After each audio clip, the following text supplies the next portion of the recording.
What is hidden in the Swedish woods? I am 15 years old and I live in a little town in Sweden. There is basically nothing to do where I live, and instead of getting pregnant or starting to drive an A-traktor, which is basically a little ugly car that isn't allowed to drive over 18 miles per hour, I started to find an interest in discovering old houses. First I did it on my own, afraid that my friends would call me weird. But after a while, I started to get online. I came in contact with people with the same interest as I have. Now I even have a name for what I was doing: urban exploration, or urbex. My interest in urbex just grew bigger and bigger, and I started to explore more places than just houses. Now I went to old factories, hospitals. The list can be made long. All my trips to different places have been made at night. That is because of a lot of reasons. The main reason is that I don't have to explain to my parents where I'm going. I sleep home alone pretty often, so that's basically the best time for me to sneak out. I also enjoy the night more than the day. Everything gets more exciting. I like the feeling of being outside when everyone else is asleep. It's calm, but you never know what will happen or what you will see. But back to the story. I'm going to tell you about a thing that happened about a month ago that I have no fucking explanation to. It was a Tuesday, around 11 PM, and it started to get as dark as it gets in Sweden this time of year. Not that dark actually. I was going home alone, so I just put on my black jeans, black Nike jogging shoes, a green bomber jacket, and I took my backpack with me, containing some tools I may need later. One of my internet friends and two of his friends were waiting for me in a car a block from mine, simply because I don't want to drag unwanted attention to me from my curious and gossiping neighbors. We had been planning a lot for this night, and we wouldn't let anything destroy it. We were going to visit a tunnel system under a big Swedish city. Everyone in the car was pretty excited, but also nervous. No one of us had ever been to do something like this before, and we knew it was dangerous, and if we were unlucky, deadly. My internet friend, who we can call Mark, lives in the city we were going to, so he had been looking for an entrance to the tunnels for a while now. He had found some, but they were mostly filled with water or way too risky to enter. One day he suddenly called me though. I was surprised since he never calls me, but I guess he was way too excited to just text me. He had big news and told me he had found a way to enter the tunnels. He sounded exactly like a kid on Christmas. I guess we all were excited as kids on Christmas, on the beginning of this night. Anyway, the drive to the city was pretty long, and it took about 3 hours for us to get to the place. The time was around 3 AM, but no one of us were tired. It felt like I could be awake for days with all the adrenaline I had in my body. We put on our backpacks, gloves, and turned our flashlights on. We were in the outskirts of the city, and you would never find this entrance if you weren't looking for it on purpose. We would probably never have found it either if Mark's granddad wasn't a retired military. The military have bases down there, so most of the entrances are either destroyed, have alarms, or guards walking past. I won't tell you about the entrance, since I may reveal too much about the place, so I'll simply jump a bit in the story.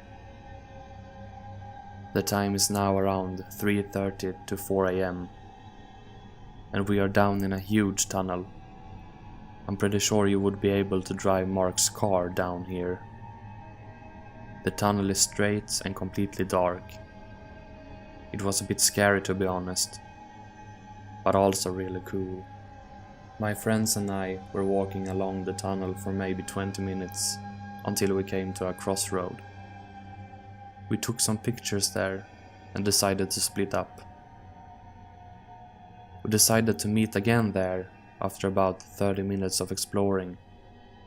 Now we had a chance to explore as much as possible and maybe find an interesting tunnel we can all explore more together. I was walking with Mark since I don't really know the other guys. I'm pretty sure I wouldn't have enjoyed walking alone in the dark tunnels with an older guy I don't know very well anyway. Mark and I decided to take the tunnel to the west, and the two other guys, as we can call John and Nick, continued forward through the tunnel we came from. We walked in silence, and I felt alone even though I had company. It was very dark, and the only thing I heard was our shoes clapping to the floor and my own breathing. Sometimes I heard animals, rats I suppose, but nothing that frightened me.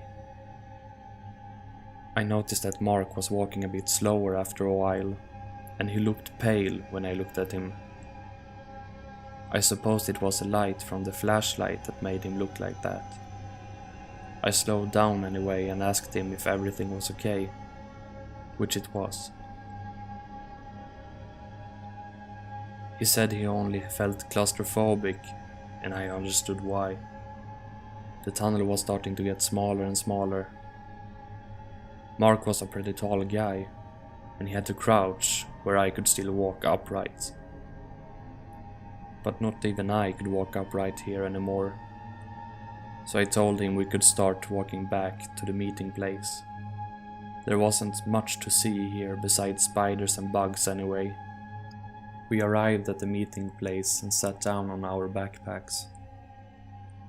We were back early and didn't expect the boys to come back yet. So we sat there and talked for maybe 5 minutes. That was when we heard jogging steps from the direction John and Nick went before. As they came closer, we heard that it was John and Nick, and that they argued. We didn't hear what they were arguing about though. Another 5 minutes went by, and now they also reached the meeting place.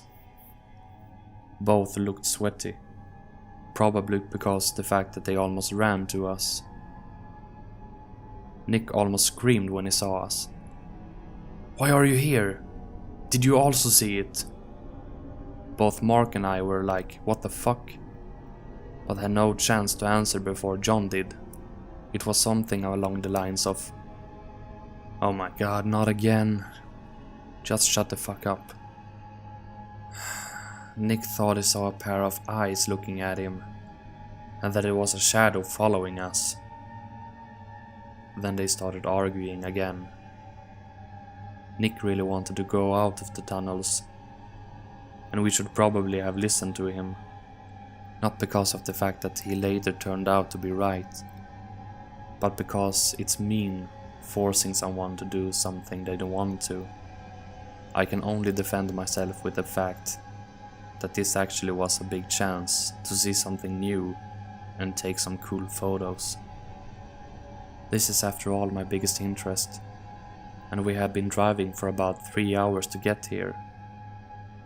We all tried to convince Nick that it was just his brain spooking him, and eventually he believed us.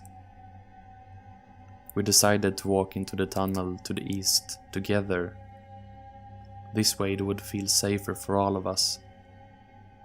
I would lie to myself if I didn't admit I was a bit scared after what Nick told us. This tunnel looked almost like the one Mark and I were exploring before. It started getting harder and harder getting forward, the deeper we got into the tunnel, since it got smaller again. I slowed down and asked Mark if he was okay walking here. He said he was, but he looked a bit pale again. I guess he just didn't want to look weak in front of Nick and John, but yeah. We continued in the tunnel. After a while we even had to crawl. And we discussed if we really should go any further, when John, that was in front, shouted at us. He saw something that looked like light in front of us. This caught our interest again, and we continued until we only saw John's feet. We realized he stood up. He shouted at us to hurry up, that what he saw was amazing. And it really was. We had come to some kind of cave. We saw an opening pretty far away, and woods outside of it. These were where the light John saw came from. The time was around 5 AM now, and the sun was already rising. We explored the big cave and took some more pictures in the dim lights. We were happier than ever and mocked Nick because he wanted to turn back earlier. That was until I saw something so disgusting I screamed, not thinking of the fact that we were in a cave. It was a deer. I think it was too bloody to see. The deer was ripped apart and it looked like it was mutilated. Even the eyes were missing. My friends came to look why I was screaming, and John even threw up when he saw the deer. We all agreed now we were turning back, and that as fast as possible. No one of us wanted to be here when whatever that caused this came back. We all ran to the opening we came from when Mark stopped. Fuck, fuck, fuck, fuck! Was all we heard before he turned around and screamed to us to run. We now saw what he was seeing. A pair of eyes. Some sharp white teeth in what looked like a grin. Then a black massive body. It looked like something from a horror movie. Like something that shouldn't exist. I can't really describe it.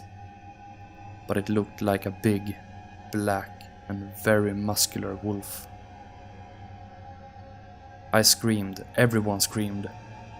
I don't remember much more than that we ran towards the opposite opening of the cave, from where the light came. I dropped the camera somewhere on the way, but I didn't even care to pick it up. We ran out of the woods, constantly shouting each other's names, so no one got left behind. I remember how tired I was, how I felt like my legs was made of lead. But something kept me going. I feared for my life. I mean, we were in the middle of a big forest. No clue where we were, or if that fucking creature was following us or not. After running for what felt like years, but probably just were some kilometers, we slowed down. We looked behind us but saw nothing. No one spoke. We literally just looked at each other, and I cried. I don't remember for how long we were walking, but after a while we found a trail, and our phones finally got connection again. The time was now around 6:40, I think. Mark found out that we weren't that far from a camping resort, and we decided to get there and then ask for the way back to the city. There was no one in the reception when we arrived, and we sat on the bench waiting outside of the reception for about 20 minutes, until the owner of the camp got there. She looked really weird at us. We were all dirty and had wounds everywhere from the trees we ran past. We didn't even think of the branches that were whipping us. But she explained the road home anyway, and we even got a ride to the city with a family at the camp. While there, we borrowed Mark's mom's car, and went back to the entrance where Mark's own car stood parked. After that we floored it and left the place at a speed that probably wasn't legal. I haven't talked to Mark since this, nor John and Nick. I don't know what to say to them, to be honest. This may not sound so scary to someone who didn't see what we saw, but the fact that it was following us all the way through the tunnels, waiting until all of us were gathered, scares me. Nick was right from the beginning. We should have turned back. So I will simply end this story with a warning. Never go to tunnels like that. You never know what you'll find.